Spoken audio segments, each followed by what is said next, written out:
பாருங்க, எங்க சொல்றேன்னா, இயேசுவை சிலுவையில் அடிக்கொண்டு போடும்போது 3 முறை என்ன பண்ணுதுங்க, மறுதலித்தான். என்ன காரணம்? மறுதலிக்கு காரணம்னா அவனுக்குள்ள ஒரு பயம் இருந்தது.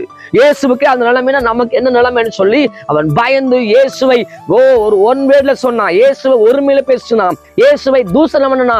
ஆண்டவர் எனக்கு தெரியாத மறுதலிச்சான். ஆனா ஆவியான வந்தபோது, பெந்தகோஸ்து நாள் வந்தபோது பேதுருக்குள்ள நடந்த மாற்றம் என்ன?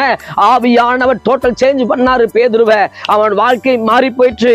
அவன் பிரசங்கத்துல 3000 ரட்சிக்கப்பட்டாங்க. அவன் அநேகர் உயிரோடு எழுப்பும்படி தேவன் அவன் பயன்படுத்த ஆரம்பிச்சாரு. எந்த மனித பேதுரு பயந்து நடுங்கினாரோ அதே பேதுரு தேவனுக்காக தலைகளா தன் ஜீவனை ஒப்பு கொடுக்க ஆரம்பிச்சார். அதான் எழுப்புதலுங்க. இன்னைக்கு ஆவியானவர் இருக்கிறாரு, சபைகள் இருக்கிறாரு, அநேக இடங்கள் பரிசுத்தாவின் இல்லாத இடங்களே இல்ல, ஆவியான எல்லா இடங்களும் இருக்கிறாரு. ஆனா ஆவியானவருக்கு முழு இடம் கொடுக்கிறோமா? தேவ ஜனமே, இந்த செய்தி பார்த்து கொண்டிருக்கிற நீங்களும் நானும் எழுப்புதல் வேண்டும், எழுப்புதல் வேண்டும் என்று பேசிக் கொண்டிருக்கிறோம். எங்க பார்த்தாலும் எழுப்புதல் எழுப்புதல் என்று சொல்லிக் கொண்டிருக்கிறோம். அந்த எழுப்புதல் எப்படி வரும்?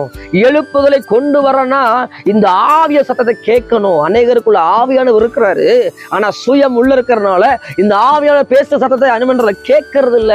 ஆவியானவர் சத்தத்துக்கு பதில் கொடுக்கறது இல்ல.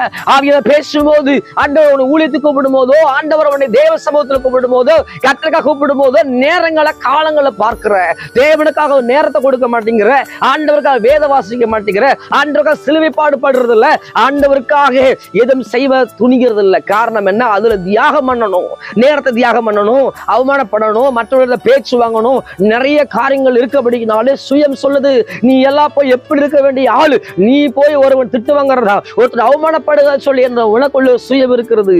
அந்த நாட்கள்ல இயேசுவோட நடந்து போனவங்க எவ்வளவு அவமானம் இருக்குங்க, எவ்வளவு அவமானப்பட்டிருப்பாங்க. நிறைய இடங்கள்ல அடிக்கப்பட்டிருக்கிறாங்க, சிறைச்சாலை போடப்பட்டிருக்கிறாங்க, அநேகர்கள் அடிக்கப்பட்டிருக்கிறாங்க. பாருங்க, அந்த நாட்கள்ல சீசர்கள் யாவும் தேவனுக்காக தன் ஜீவனை கொடுக்க ஆரம்பிச்சாங்க. ஒரே சீசன் மறுதலிச்சவன் அவனும் ஆண்டவருக்காக பாறையாய் மாறி போனான். கர்த்தர் அவன் மேல் சபை கட்டினார், பேதுரு மேல் கட்டினார். ஆனா அநேகர் அன்னைக்கு இருந்த 23,000 சீசர்கள் வேதம் சொல்லுது. 23,000 சீசர்கள் இருந்தாங்களாம். சீசர்கள் விசுவாசி அல்ல, சீசர்கள் ஆத்துமாதாயம் பண்ணி கொண்டிருந்தாங்க. ஆத்துமாக்களுக்காக தன் தேவன் என்ன நோக்கத்துக்காக அந்த பூமியில் வந்தாரோ அந்த நோக்கத்தை சரியா புரிஞ்சுக்கிட்டு தேவனுக்காக தன் ஜீவனை கொடுத்தார்கள். நீங்க பார்க்க தரங்கம்பாடின்னு சொல்லப்படுகிற இடத்துல சீகன் பாலுங்கிற ஒரு மிஷனரி வந்தாரு. இந்த வேதத்தை நீ கையில வச்சிருக்க அந்த வேதத்தை குறித்து நீ அசால்ட்டா வச்சிருக்கிறீங்கன்னா, சீகன் பாலுங்கிற ஒரு தேவ மனிதன் வந்து தமிழ நமக்காக அச்சிட்டு தன் வாழ்க்கை முழுதும் தேவனுக்காக அர்ப்பணித்து தன் தேவ மனிதனை மரித்து போனார்.